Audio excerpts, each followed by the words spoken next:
Fairy Tail 100 Years Quest Chapter 164 once again ups the ante. Another phenomenal chapter from 100 Years Quest. 3 in a row, and Mashima just keeps cooking, giving us some more awesome moments, full-on confirmation about the Dragon Gods, and a new group at the end of this chapter that I'm super hyped to see, as we get a full-on 3-way conflict between 3 different factions, and I am so hyped for this.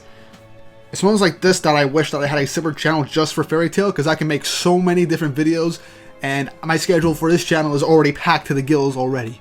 But you live and learn. Either way, I'm excited to keep covering the series, and this was just so much fun. Before we jump into things with this video, don't forget to like and subscribe and hit the notification bell for updates on future videos. Really helps, and it shows you guys enjoy the content I make here on the channel and shows you want to see more. Also, I am currently partnered with Advanced GG, so if you want to get a nice energy drink that gives you some great mental and physical focus that you can have while editing, recording, playing games, or going to the gym, go check out my link down below and get 10% off your order. Or you could also go to advanced.gg and use my code GreekWeeb10 to get 10% off your order that way. But with that out of the way, let's jump right into this chapter. Chapter 164 of Fairy Tail 100 Years Quest, titled 3-Way Battle Over the World, with the cover image appropriately being Faris, Alenter Faris to be more specific, based off of the fact that we, for the last 2 chapters, have gotten our Earthland counterpart. So, nice of Mashima to remind us. But anyway, the chapter starts off directly from last week after all those shining lights happened, causing the Dragon Gods seemingly to be brought back, where we saw Broskie going ballistic. Oh shit, here we go again. We now cut back to the Alchemist Guild Gold Owl as a big shudder happens on that guild, as a pile of gold then begins to grow out of the ground, sprouts, and then brings back Ignias, the gold dragon god, as he roars now that he is back in his physical form. We then cut to the ruins of the city of Drasil, as a tree begins to sprout out of the ground. Within a 2-page spread, we see the wood dragon god Alderone revived once more, with the giant tree on his back, towering over the residents of the city of Drasil. With us also getting towards the side, the city of Ermina, with clouds and water towering up into the air, as Mercphobia is just looking menacingly, with Caramel wondering what's going on with Mercphobia. As in a full panel, Mercphobia in his dragon form destroys the city of Ermina with pillars of water, with the citizens running in panic, with Caramel wondering, what is this power? It's so far beyond when we fought Fairy Tail or even the Fire Dragon God. There's just no comparison. Once more, stating that the Dragon Gods were never at full power at the start of the series thanks to Dogramog planting his roots into the continent with the Labyrinth. We then also cut to the Wizard Guild Diablos once more, as we see Celine in her dragon form with her eyes seemingly redded out, as she is also going ballistic, towering and destroying the guild hall, with the members of Diablos wondering what's wrong with their master, and Suzaku also stating that it's incomprehensible. She's even stronger than when she fought with him. And this also clears up something else. Remember when Suzaku seemingly beat Celine and brought her back to Diablos? Celine did state that she faked her defeat, but this also states that even while holding back, she was still relatively strong.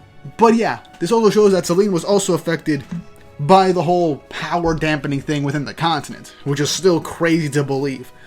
As Kieran's like, we're a bunch of Dragon Slayers, can we do anything? Well, you guys have been irrelevant for about an arc and a half at this point, but now it really seems like you guys are finally coming in and being actual players in the game now that you really should have been. I'm sorry I'm dunking on Diablos a lot, I just really wish they had more of a part to play in Ignias, but now, with this arc starting up, they're seemingly playing a big role in the story now. I just can't wait to see them again. With Misaki saying that this is a Dragon God's power. We then have Manuel pointing outside Diablos as they see a giant lacrima towering into the heavens, which I presume has to do with Dogramog and the Labyrinth, which this lacrima is probably also fueling that giant nationwide spell that brought back the Dragon Gods with their full power, reviving them to the level of strength that they really should have had to begin with. And with how this whole continent of Gotina was just flowing with so much magic power in comparison to the rest of the continent seemingly, with all that dampened, it showcases that now that it's now that their powers are released, the Dragon Gods are even stronger than they probably should have been. And this should have been the power the Dragon Gods should have had to begin with. So that's a crazy thing to really think about. We then cut back to the Fire God's castle. As Ignia begins to state to Natsu and Faris, Doggermog spent centuries spreading roots all over this continent, the Great Labyrinth of Dogra.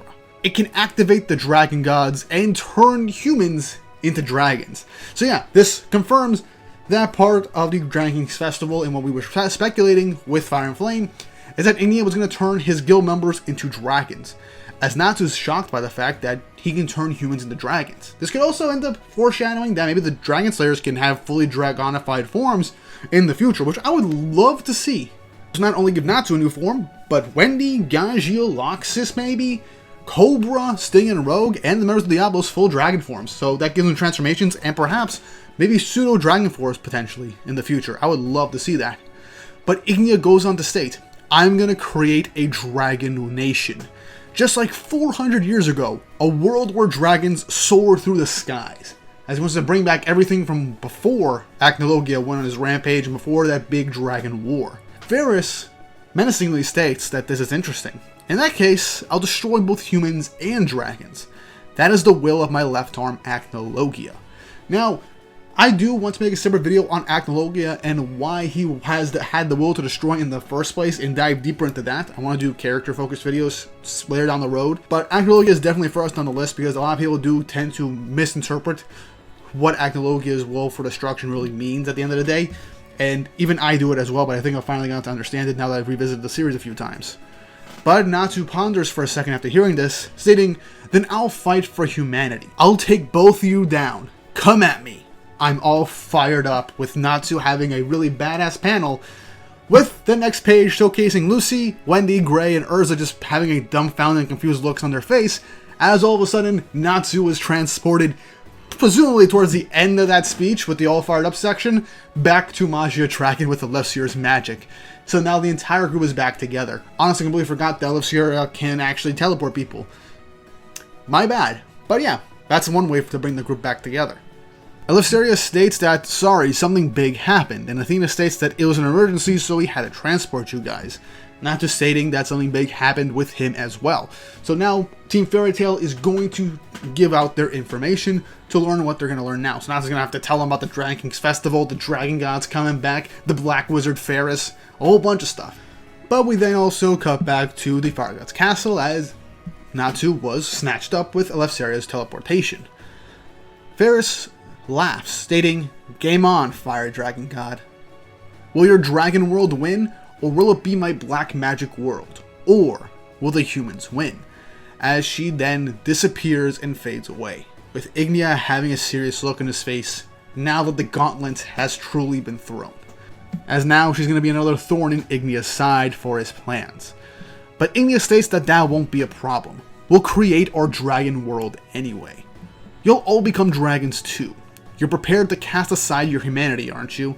With the members of Fire and Flame smirking at Ignia, ready for what's to come next. We're then cut to a forest somewhere in the distance as Faris is walking around, stating, a banquet for dragons, humans, and a black wizard. The true Dragon King's festival is about to begin. As she states, come out. As we see a full 2-page spread with another group of characters, as she states, demons of the Book of Faris, the Oracion Sex. I hope I'm pronouncing that right. And man, this 2-page spread looks awesome. It's not just Faris, but it's also her own faction of demons that she herself has created. And I am really loving these designs.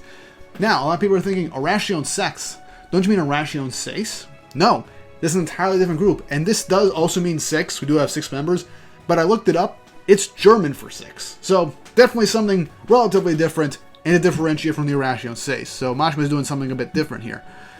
But this does seem to be obvious inspiration for the Oracion Seis. And you know how Mashima tends to work.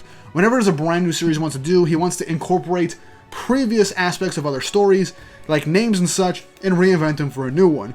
While this is a brand new continuation of Fairy Tail, I think he just wanted to do something like the Oracion Seis again, and so he just came up with this one, but instead of the Spanish word for 6, he basically said, let's go with German.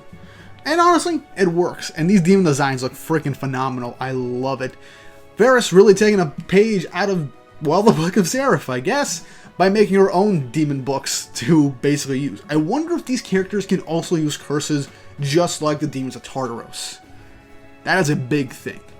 But the chapter then ends with Faris stating who will win, the humans, the dragons, or the Black Wizard, showcasing us the 3 factions for this oncoming 3-way war.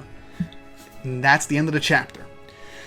Oh boy, that was a nice one. I freaking love this chapter. Not only did the Dragon Gods come back in some pretty epic ways, but also confirming that they're way stronger than they were at the start of the series, confirming that they were fully weakened even before their aspects of their stories and their story arcs were brought into the fold.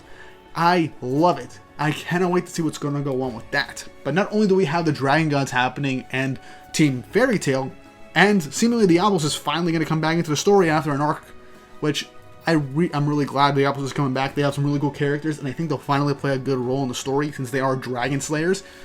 But we also have Faris revealing her own Oration group with demons of her own demon books, fully taking on the role of the next Black Wizard. So I'm so excited for this. I wonder how these new characters are going to have their abilities. Will they be black magic users, or will they fully be demons with curses like the demons that we had in Tartaros? This is just a whole lot of things going on right now. But yeah, this definitely feels like Mashima giving us what we initially thought we were going to get at some point. Dragons versus Seraph and his demon books, and the humans, the wizard guilds, Fairy Tail. This really feels like something that Mashima probably really wanted to do, but never really committed to in Fairy Tail, because he already basically got rid of all the like powerful demons from the books of Seraph and Tartaros, which still 10 out of 10 arc in my opinion. But we're adding this new section, making them a new Oration group, putting them under the new Black Wizard, having to fight the Dragon Gods, Ignias whole group, and Fairy Tail. So this really does feel like the biggest parts of Fairy Tail that people really did like, smashing them together into a brand new arc that could potentially be one of the best things that Fairy Tail has brought us in a while. And that's very high expectations, and I really do hope it delivers. I really do hope that with Diablos seemingly coming back into the fold to Team Fairy Tail, and potentially the rest of their Dragon Slayers coming back in, and maybe some other Fairy Tail members for all I know, things could potentially grow into some awesome big confrontation, a 3-way war seemingly, and I'm really excited to see this happen. We're going to probably get some awesome fights, maybe a few arcs in between to really flesh out this new Dragon Kings festival.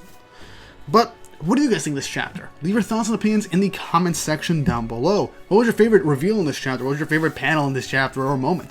Let me know in the comments below, as well as your thoughts on what's going to happen next. And if you haven't already, like and subscribe and hit the notification bell for updates on future videos. And once more, if you want to check out Advanced GG and get 10% off your order, go to advanced.gg, use my code GreekWeeb10 to get 10% off your order. But with all that said and done, I hope you enjoyed the video, and I hope you all have an awesome day.